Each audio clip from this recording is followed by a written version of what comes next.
This episode of SciShow is sponsored by Brilliant. Go to brilliant.org/scishow to learn more.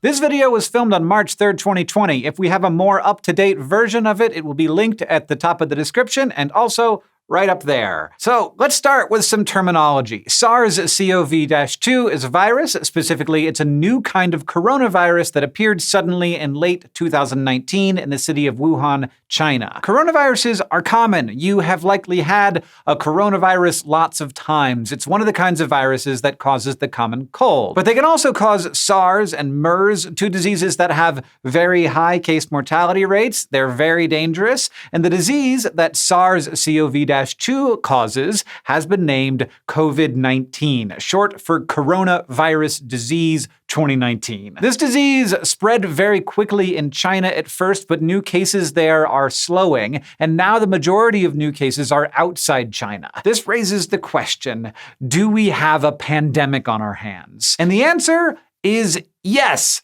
maybe, also no, and also it doesn't really matter, and also it actually matters a lot. So that's why this video is here. First of all, pandemic, it sounds like an official term, but there aren't any super hard rules or numbers for when it can or should be used. In general, we use the term epidemic to describe a sudden, unexpected increase in cases of a disease in a particular region. A pandemic, on the other hand, is a sudden, unexpected, worldwide spread of a disease. So why does the difference between those things matter? Well, it's not just whether we get to use a scarier word in the headline. There's also a difference in how we respond. Epidemics you contain, pandemics you can only mitigate. So then how do we decide whether something is a pandemic? Researchers have said they'd need to see evidence of sustained domestic transmission in at least one more region outside of the Pacific region that includes China, Japan, and South Korea before using the term pandemic. So the question is whether these cases outside the Pacific are spreading on their own, not just new arrivals, but new spread. And while we didn't see any evidence of that in the early months of the COVID-19 outbreak, we now have seen cases that aren't directly linked to either travel or exposure to people who've traveled. Instead, it looks like it might be what's known as community spread. Community spread or community cases are essentially when the source of the infection is unknown. In this case, that would mean people who haven't been to China and also haven't been in direct contact with someone who was recently in China are getting sick. It's spreading from person to person in their own community via droplets from coughing or sneezing or just talking loudly. As of February 29th, 3 states in the US have reported community-acquired cases: California, Oregon, and Washington. And a preliminary genetic analysis of the virus, sampled from 2 separate patients in Washington state, suggests that the virus was quietly spreading there for a while. The virus in the 2 patients had a particular genetic signature that only a small fraction of samples from China had. If the 2 cases were both new introductions from abroad, it would be unlikely that they both had that signature. That suggests that there has been sustained transmission in Washington state for several weeks, though we need to find the sick people who did that transmission to confirm this. And it seems likely that there are more cases than outbreak responders are aware of, probably because those people simply aren't sick enough to go to the doctor. So, does that make this a pandemic? Again, there's not a hard and fast rule, but remember that we'd need to see not just domestic transmission, but sustained transmission. So is that happening? Well, many experts and scientists say yes, but as of this recording, the WHO, the World Health Organization,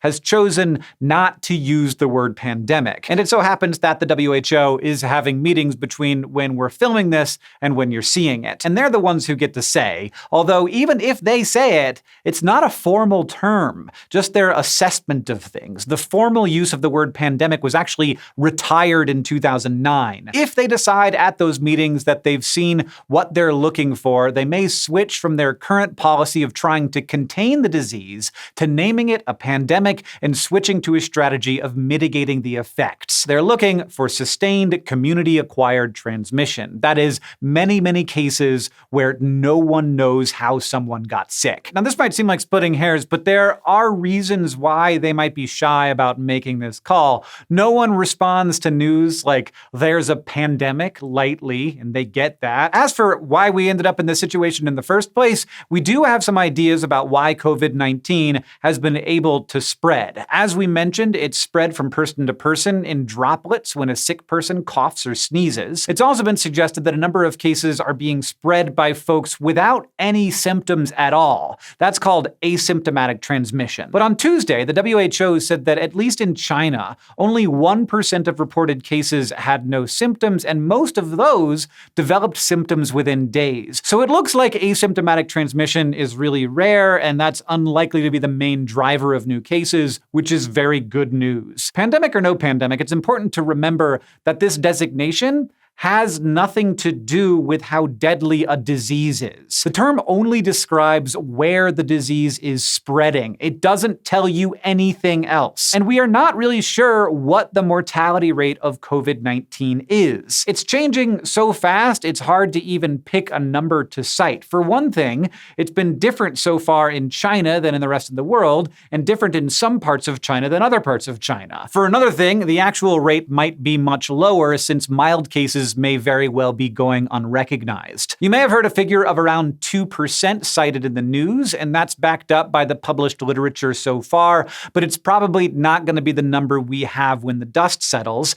and the number is going to be very different in places with more robust healthcare systems than in places that don't have lots of respirators. We're planning a whole other episode for you on how we understand and compare fatality rates, so keep an eye out for that. In the end, whether something is an epidemic or a pandemic may have as much to do with our response to the disease as the disease itself. If it's an epidemic, the nation or region where it's happening may try to contain it and prevent it from getting out.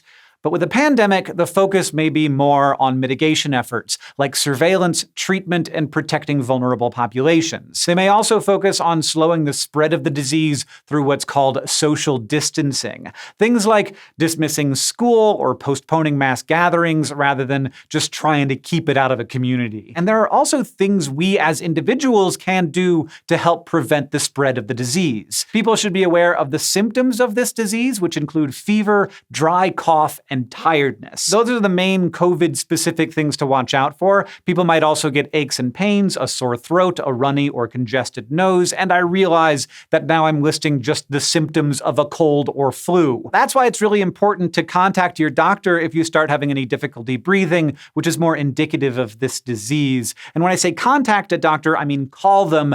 Don't go in to sit in a waiting room with a bunch of strangers. The U.S. Centers for Disease Control recommends avoiding touching your face, avoiding close contact with people who are sick, and staying home if you yourself are sick. You should also wash your hands with soap and water for at least 20 seconds. That's not just some empty platitude. Coronaviruses are surrounded by an envelope of oily material, and soap is really, really good at disrupting and dissolving oily stuff. So washing your hands with soap and water for 20 seconds, about the time it takes to sing Twinkle Twinkle Little Star or the chorus from Toto's Africa, whichever you prefer, is a genuinely effective way of destroying virus particles. And you should also get your flu shot. We mean this. Now, the flu shot isn't going to protect you from COVID-19, but the flu and COVID-19 have similar symptoms, which means one could be confused for the other, placing an extra burden of testing and treatment on health providers. Plus, you're also less likely to get the flu, and the flu sucks. Also, if you do get it, it will probably be less severe,